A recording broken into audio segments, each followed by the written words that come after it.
Okay.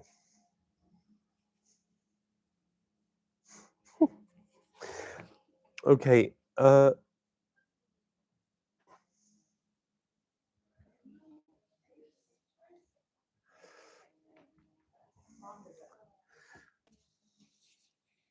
So it's mostly today about sensing or tracking uh, your nervous system, which is an odd thing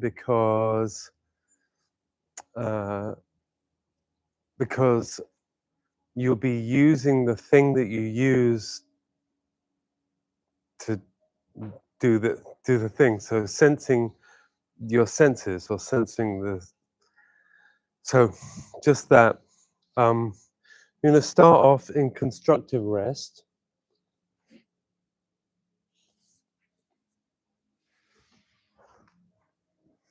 And then I'm going to talk you through the idea of the the two uh, systems of stimulus or non-stimulus, your sympathetic and your parasympathetic nervous system. I'll talk you through that as we go.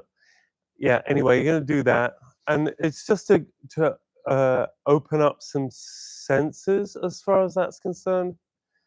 And then from there, we're going to move on to muscular sensations. So it's just tracking how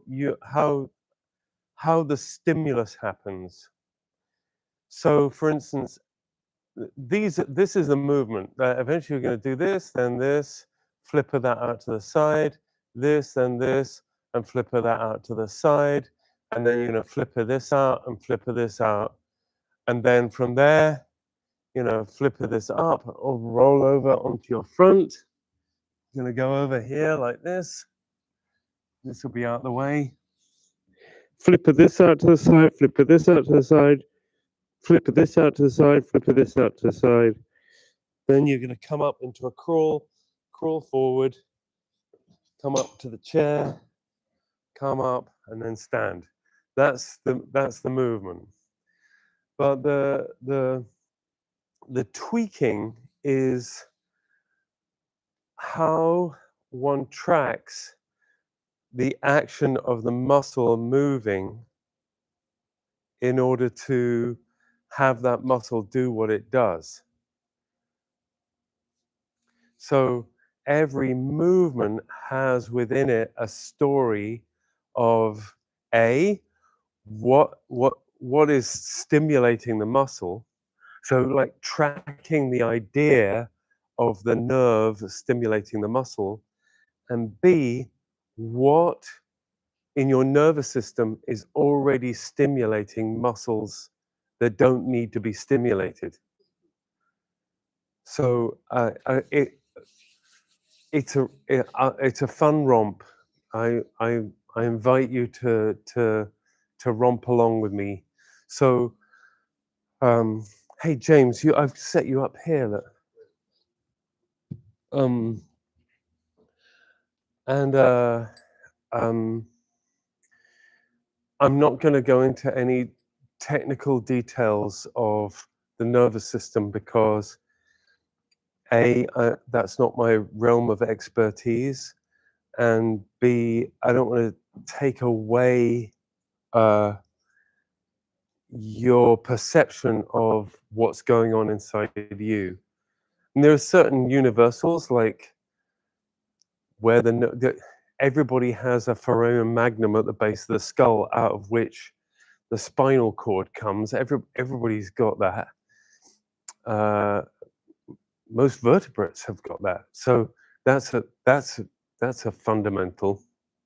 But people's nerve pathways differ. They just do. So anyway, blah blah blah. So come into constructive rest first of all, and then we'll rock on, Tommy.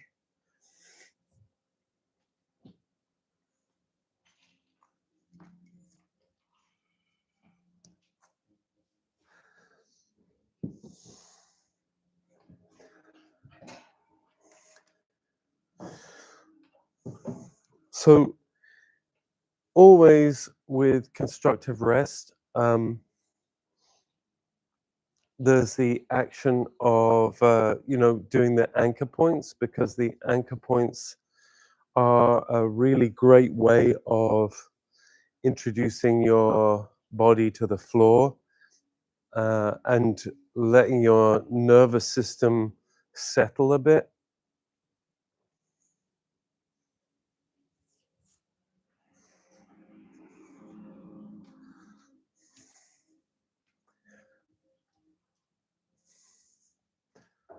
So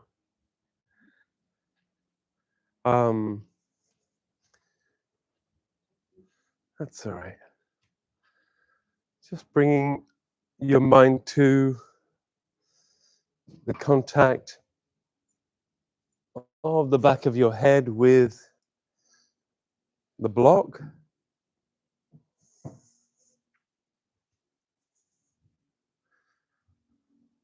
And I may come along and offer to use my hands to uh,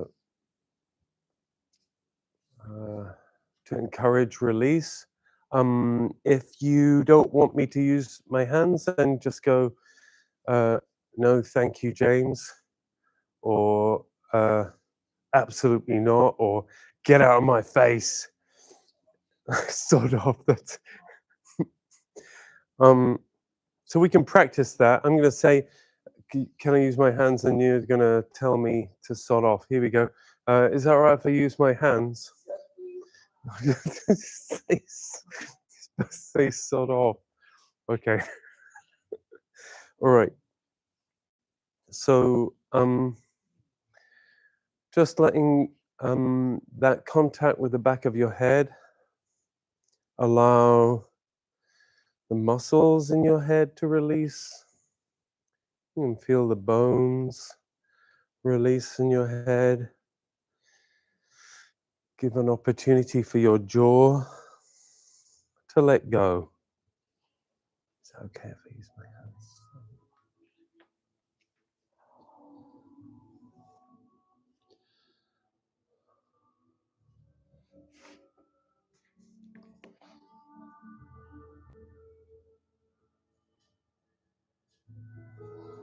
And then you're going to bring your mind to the 2 points of the shoulder blades.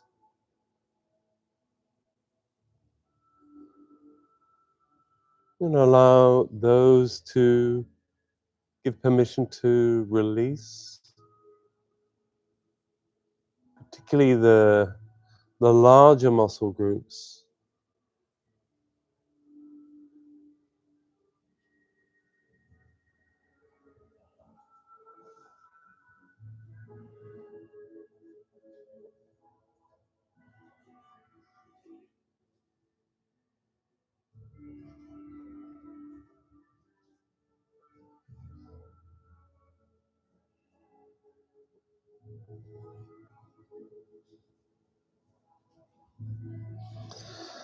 And then you're going to bring your mind to the elbow points on the floor.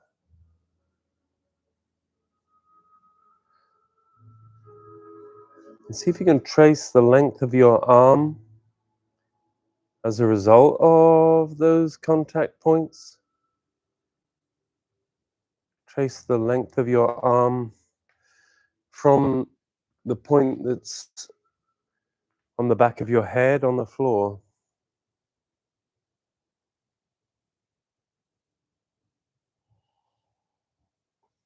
All the way to the tip of the finger.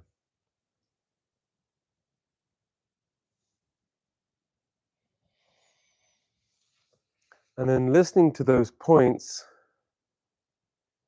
you can allow the larger group muscles to let go.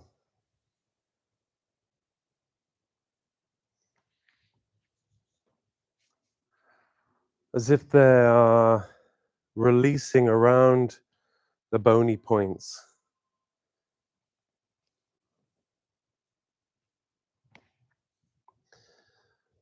You can bring your mind's eye to the points of the pelvis that are on the floor.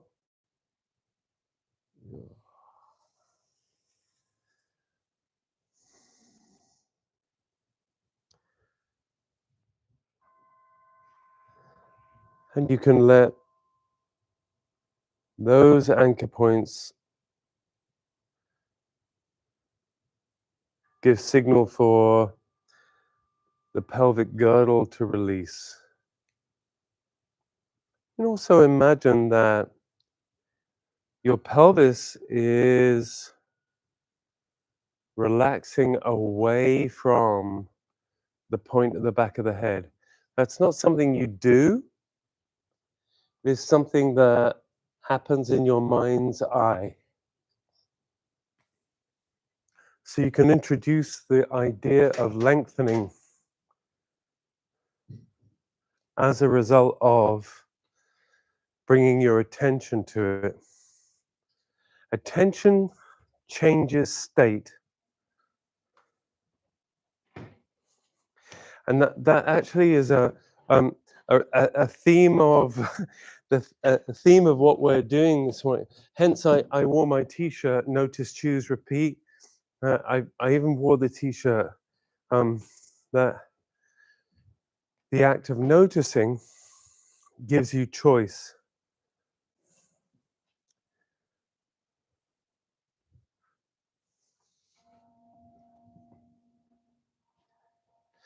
Actually, you can play with that idea. You can imagine what it's like instead of lengthening as a result of attention, what it might be like to compress or collapse as an outcome of noticing.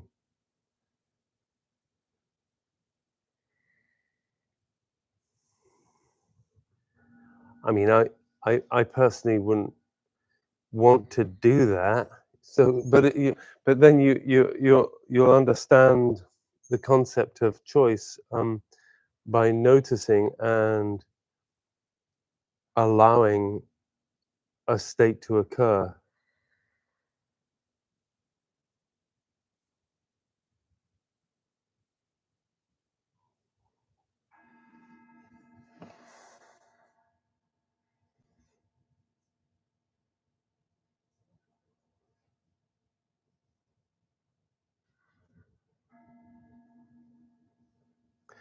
And then there's the 3 points on the foot. There's the point behind the big toe.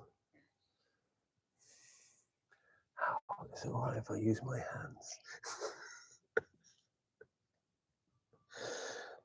hands? There's the point behind the little toe. And there's the heel of each foot.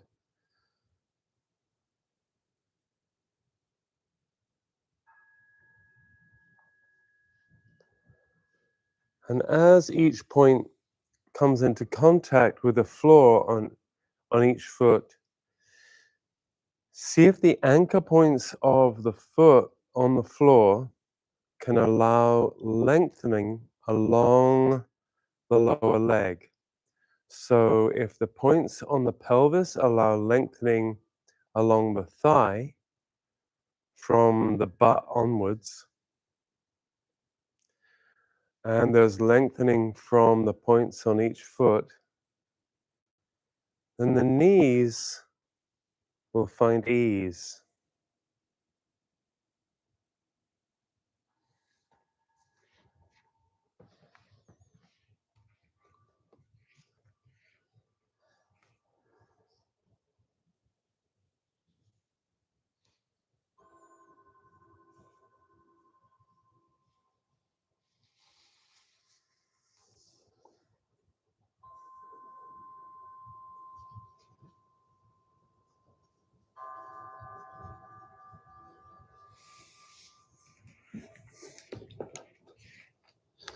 Okay, so I'm just going to bring mind's eye to senses.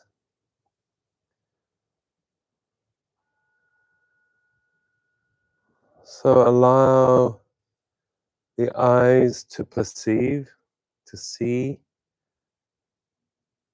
And as you look, roll the eye around without moving the head. See, that in itself is an interesting to study to see how, as you move the eye, what automatic or habitual response of the rest of the head happens in response to moving the eye. Just allow the muscles of the head and neck and the body to just be easy as you just perceive with the eye.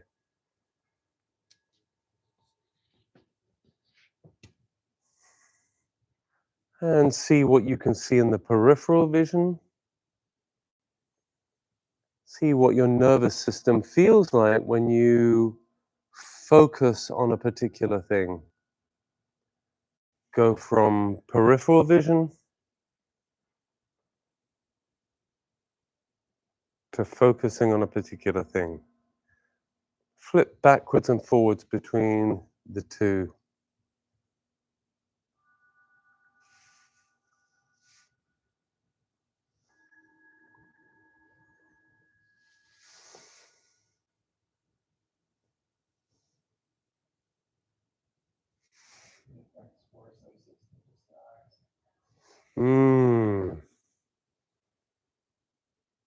Wow, what an observation. Did you all hear that?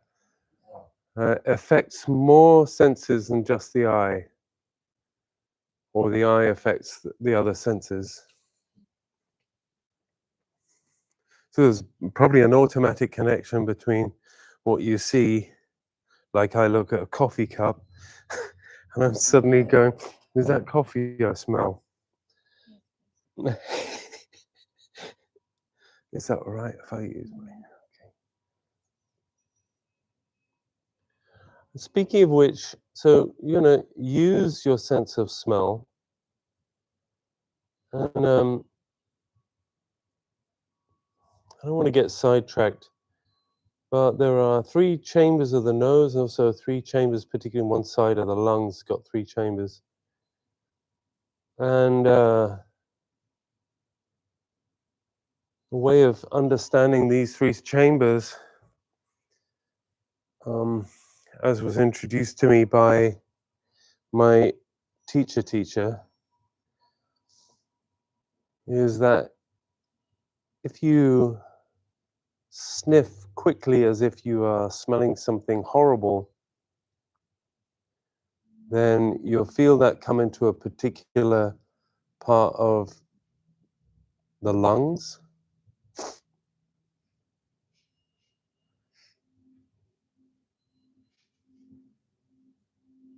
Which is different from if you smell something nice like coffee. So take a big, deep smell of something through the nose as if you're smelling coffee.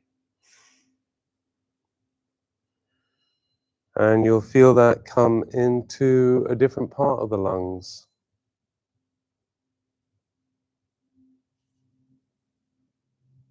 And a different part of the chamber at the back of the nose.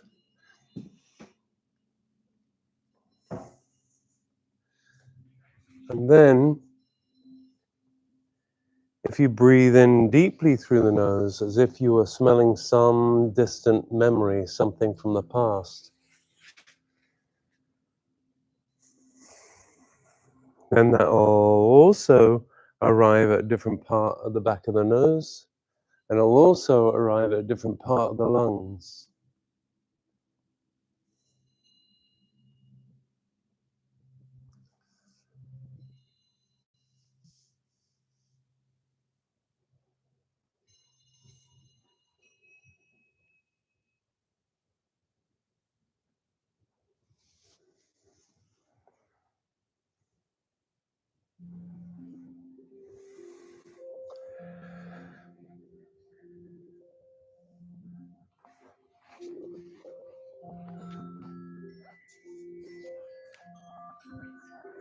So thankfully we have an oral or auditory stimulation here.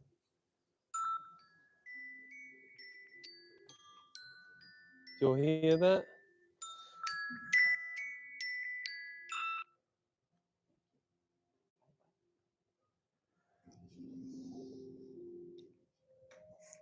Isn't that great? Thank you for that stimulus. Did you all hear that? Did you all hear what happened in your body when you heard it? There's that. I've got to turn my notifications. Yeah. So there's the hearing, there's the smelling, and then there's taste. How you are, what you are tasting right now, whatever it is.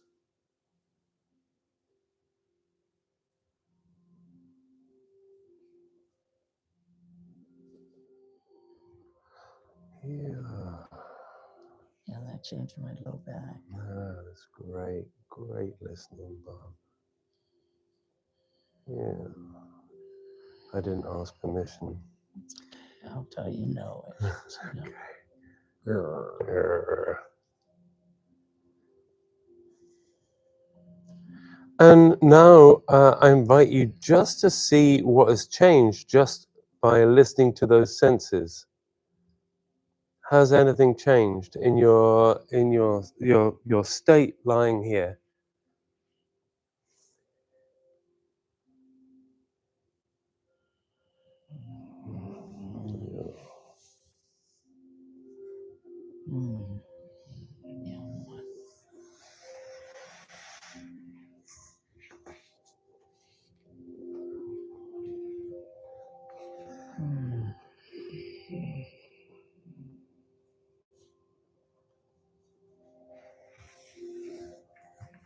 And now this is where we start to get into the reads.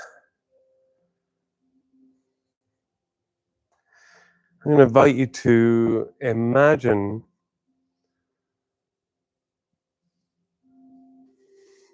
the get ready, get go nervous system, that get going, the lines either side of your spine. So there's the sympathetic nervous system has an interaction with your nervous system. There's basically one of stimulating the muscles is very important. It's really, there's nothing wrong with the sympathetic nervous system. In fact, we bounce between sympathetic nervous system and parasympathetic nervous system all the time. So there's nothing wrong with the sympathetic nervous system. Nothing would, you wouldn't do anything if you didn't bounce backwards and forwards between sympathetic and parasympathetic. So I want you to imagine the sudden stimulus that runs down either side of the spine. And I want you to imagine that letting go. So in your mind's eye, track down that electrical pathway that goes all the way down the spine and out, all the way down the spine and out, which is tied to, is there a tiger in the room? Or it's tied to, oh, I've got to freeze. It's tied to, I'll do my best, sir. Yes, sir. Yes, sir. It's tied to all those things, and the large muscles are all getting ready, preparing for the worst, or preparing for the best, or preparing, track down your spine either side, and just ask it to let go, just for the moment.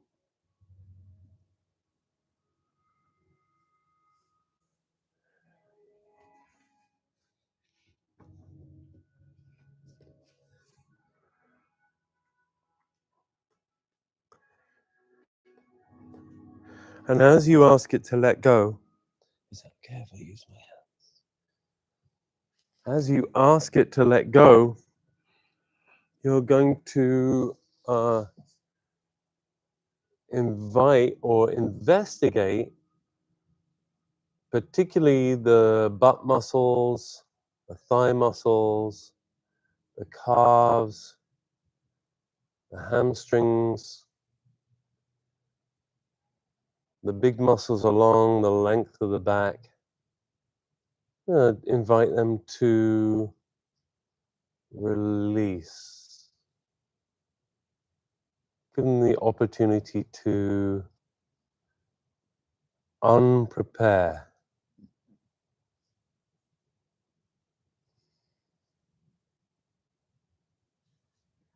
Just track that feeling. Track the nervous stimulus that goes either side of the spine into those big muscles. Of course, it's also connected to the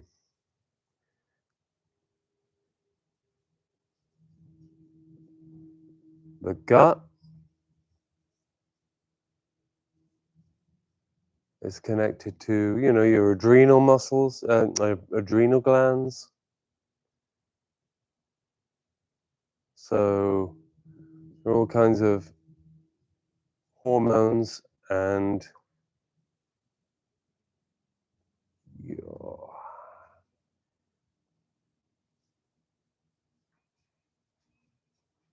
neurotransmitters that happen along that line in order to get ready. In your mind's eye, see if you can imagine that you're able to control that. Imagine that you're able to turn that off.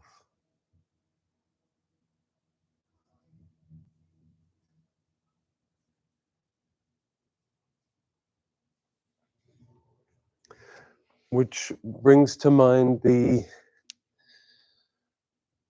other system, which is the parasympathetic system. I'm gonna pop these over here.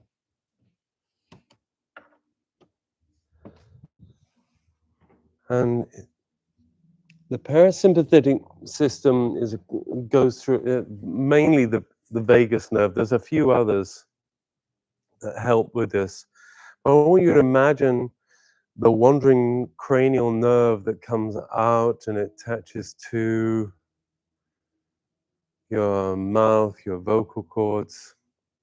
It continues on, it attaches to your heart, has some interaction with the nerves that control your diaphragm. It goes down to your digestive system. I want you to imagine that as you track that down, you can allow the rest, digest system to take over. In your mind's eye, you can travel along that nerve system to introduce the idea of ease. Is that okay if I use my hands? Is that okay? Yeah. Sorry.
So having tracked that,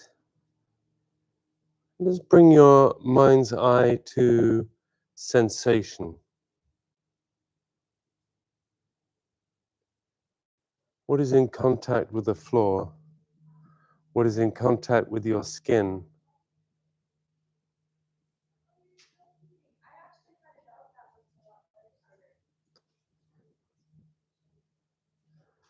And as you bring your mind's eye to that contact, to that sensation,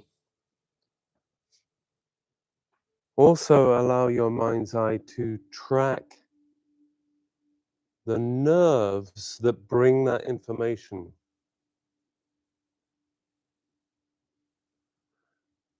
The electrochemical signaling that brings that information.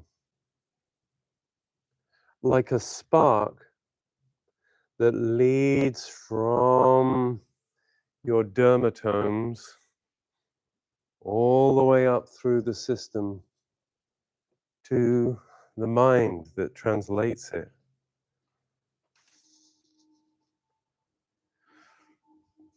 So, for instance,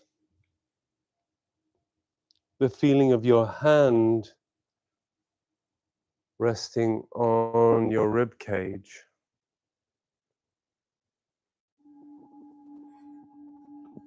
The two different pathways that take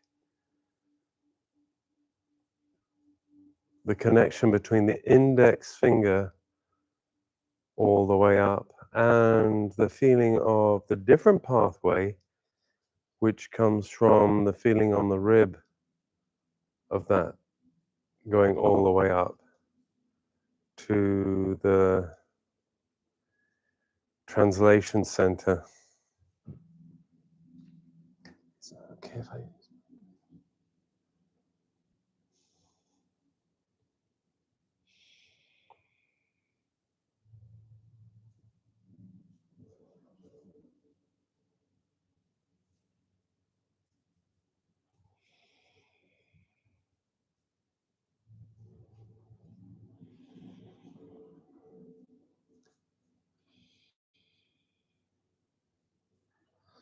So the interesting aspect of this exploration is that tied to the sensation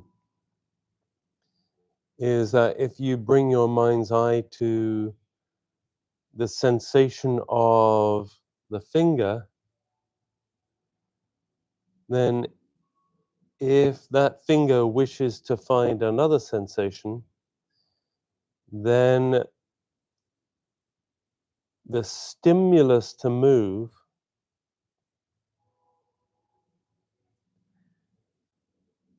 there is like a prepare to move moment, and then the finger moves.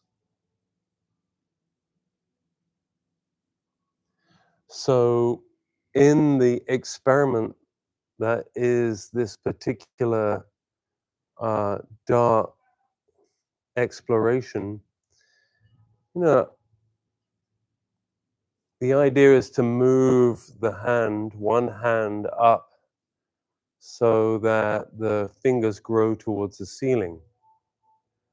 But even before you make the decision to move the fingers of the hand, there is, how do I do that? So see if you can track the moment before you move the hand, and then don't move the hand.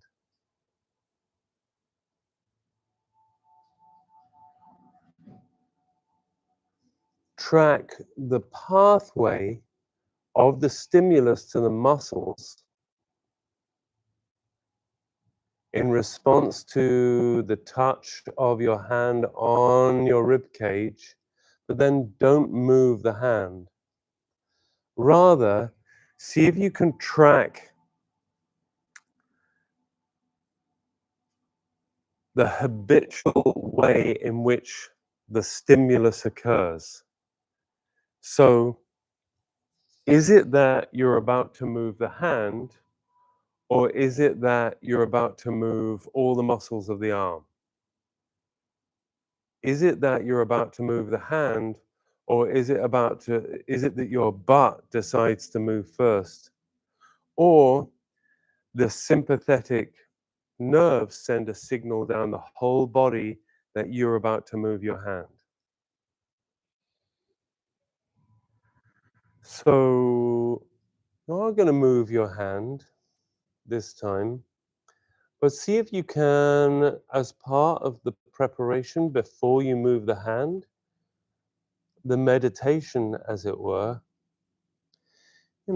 release all the other prep that you make before you move the hand, and then see if you can isolate the line of stimulus that goes down towards that hand.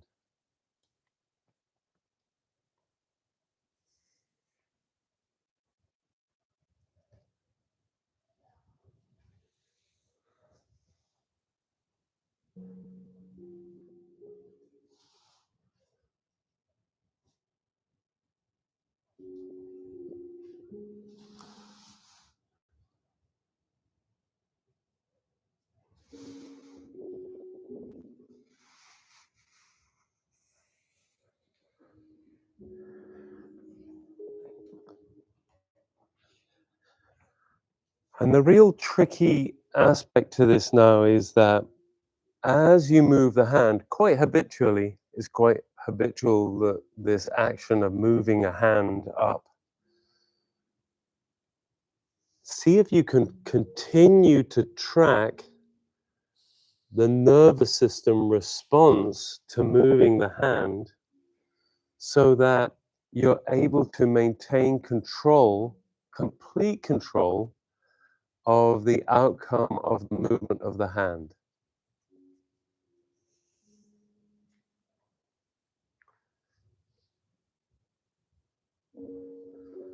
And if you can't, if there's like moments where you lose contact with the stimulus, it's okay. That's this is not particularly easy. Then just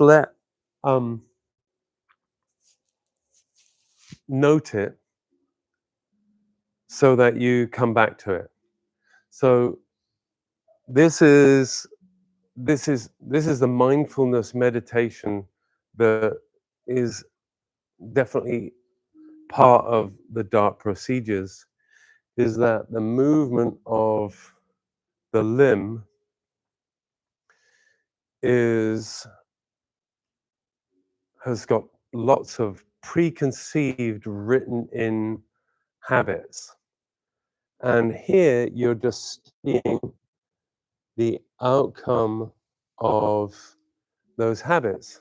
So if you isolate that nervous stimulus to moving the hand, then you can give yourself choice.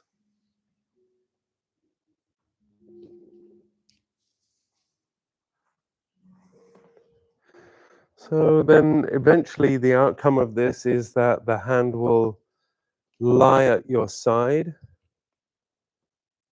palm up,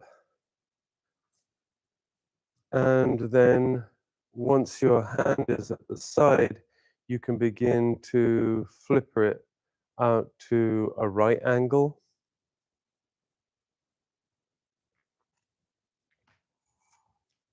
That's is it perpendicular to your body? It's going to flipper it out to the side.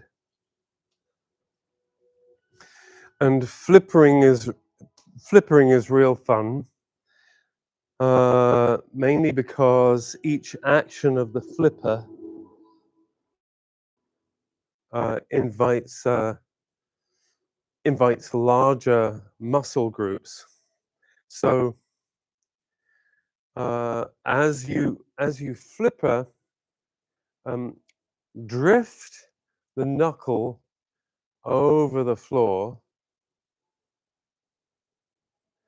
and say to yourself, if I am tracking the stimulus of the muscle across the arm to that point on the finger, then the point on the wrist? Is it possible that I can allow the stimulus of the touch to feed the nervous system rather than the habit of moving the whole of my pectorals and all of my trapezius? Those things are not necessary for this action. So you can really send the mind's eye all the way down the hand to that interaction between touch and movement, which is a very ancient connection.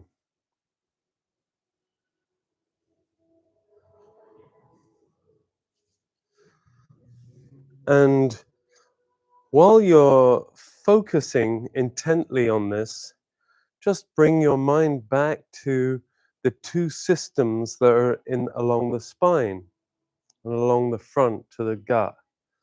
So see if you can allow the sympathetic nervous system, that get ready, let's go, to just switch off a little bit. Maybe bring your mind's eye to breathing easy, your heart rate being easy, your breakfast is nicely digesting. Even though you're bringing your focus to this concentrated system of movement. And then if you have both hands out to the side, you can begin to creep the foot forward, one of your feet, and here you are tracking one of the longest nerves in the body, actually. No, the one from your big toe is a real, it's a humdinger of a nerve. It goes right from the toe all the way up. So it's, depending on how tall you are, it's like 6 foot.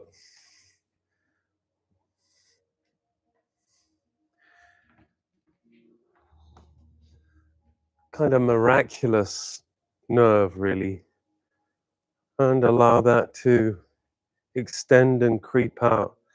And this exploration of that long nerve is fascinating from the point of view of your butt, your thigh muscles, all those guys that want to join in and grab.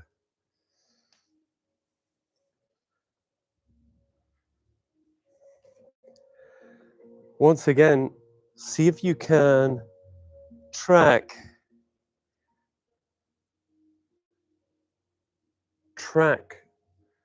the nerve pathway to the movement that you want, rather than the movement that your body habitually engages in. And so at any point you can pause in the movement and say, is this free from habitual movement? Is this free from the get ready, let's go movement side of my body?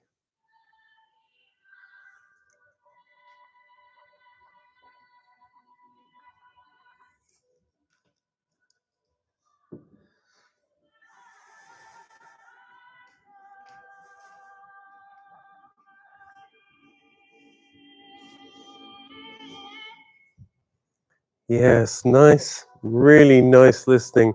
It's the legs are just so much fun to play with. You know, there's that place in the suspension point midway down where that contact can allow a certain amount of release, but there's there's physics.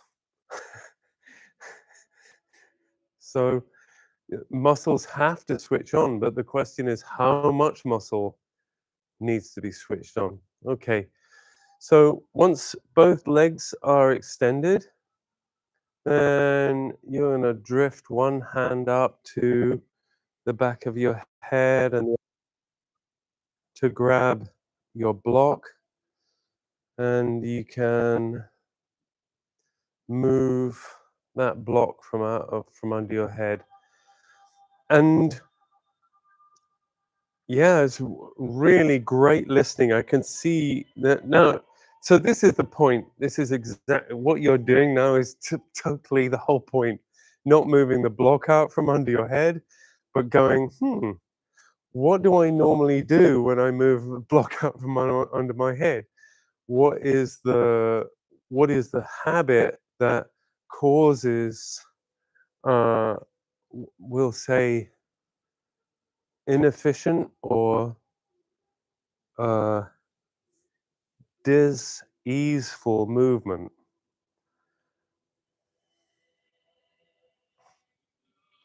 So once that is out from under your head, I don't want to hurry. If you're doing that study, just carry on with that study. It's like, so the study is, your personal study is more important than the instructions that someone is firing at you. It's like, yeah, that whole examination of moving a block from under your head can happen at any point during the day. You can turn your life into a movement meditation. Okay, so I'm gonna let your eyes drift over to one side so that you can follow your gaze, or what you hear, or what you want to smell, or what you want to taste, and let the head turn and let the rest of the body follow.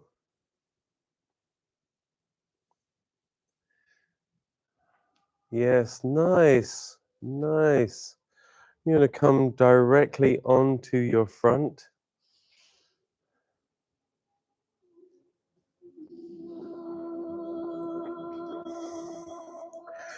And you might have to reposition yourself onto the towel a bit. And in doing so, you can really listen to what you have to engage in order to do that. So you're going to lift all of the whole structure to come onto the towel or the mat that you're on.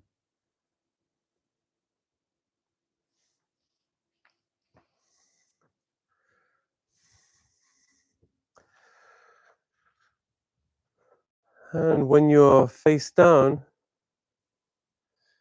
it's going to take a moment to allow the whole of your spine to lengthen. Allow your guts and all of your viscera just to release. Just gonna let your pelvis just undo right there. Imagine the nerve strands of the sympathetic nervous system. They are just going, hey, it's all right. We can switch off. There is no getting ready. There is no prep. There is only lying here, face down, breathing, releasing.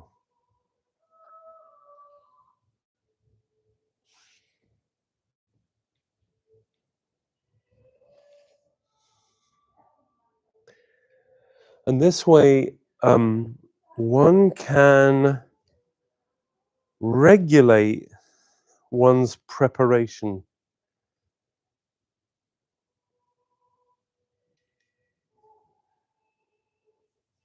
one can listen to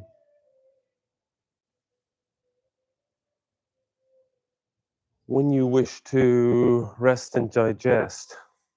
How is it that you can engage the rest and digest system so that you're not in a state of get ready, go when you're having a meal?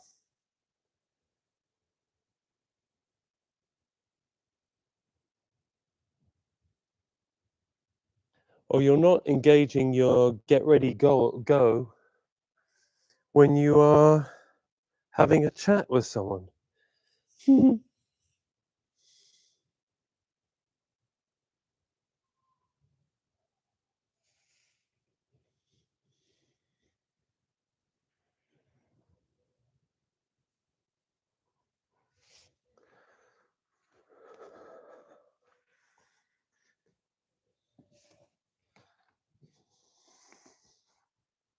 Okay, so now you're going to bring your hands up by your ears.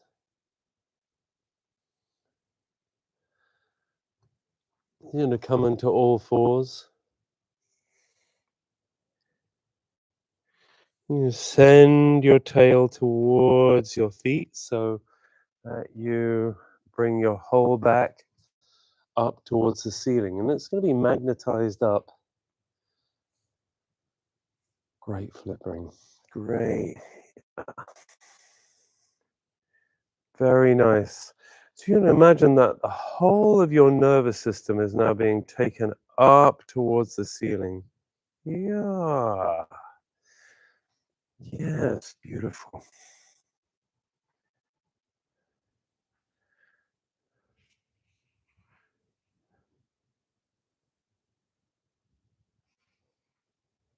Yeah, very nice. And so now, mindfully, you're going to begin to move towards the chair.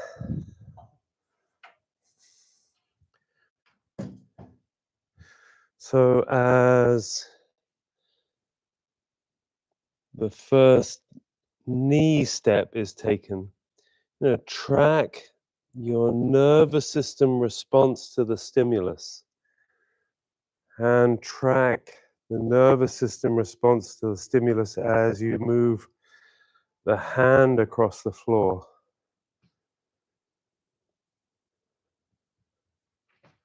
And listen to the trigeminal nerve at the top of the head that feeds all the way down the spine.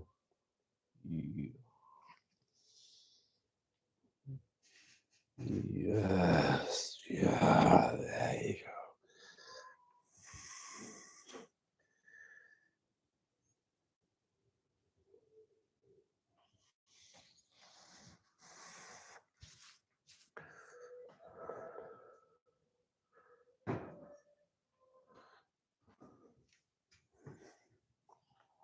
And when you get to the chair, you're going to rest your hands. It then becomes, yes, it then becomes another platform within which to raise the whole of this, the nervous system carriage. The yes.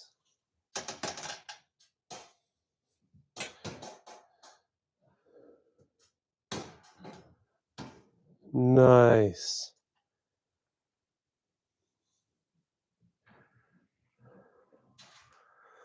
Yeah, and as that foot comes into contact with the floor, see if you can track what the stimulus is all the way down to the floor.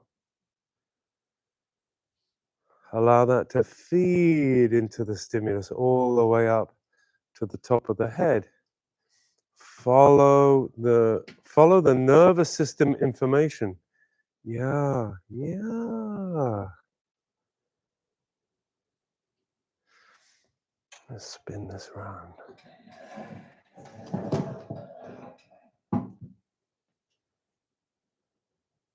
Yeah. Beautiful, Barbara. Yeah. There you go. Ooh. Rest your hand on here. Yeah, let that be the stimulus. Beautiful. Yeah. Yep. Yep. I'm gonna spin this round.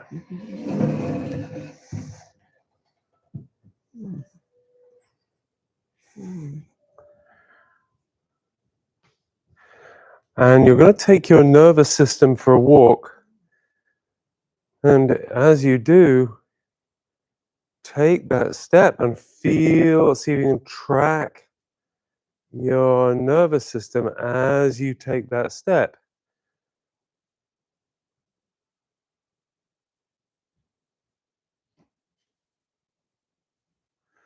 Still engaging with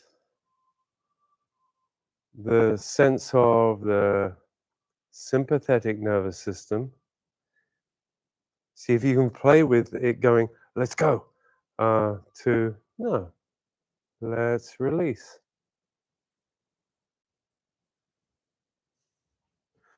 At any point, you can ask yourself the question, yeah, am I holding on to something I don't need to hold on to? I'll just say that our habit as Westerners is to hold on to our butts.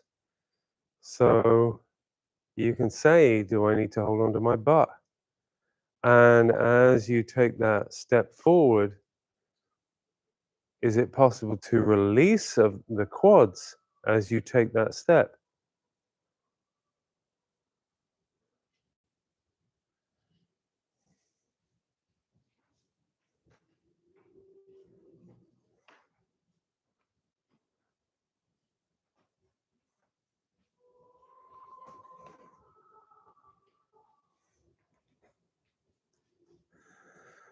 That action of saying, am I going to take the step, and noting how I'm going to take that step, that interruption is an example of inhibition. And I go, I'm going to move, then I'm not going to move. What choices have I got in that movement?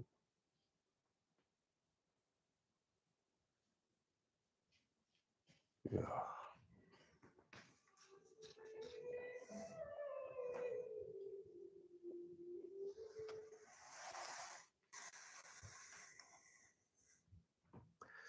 Okay, so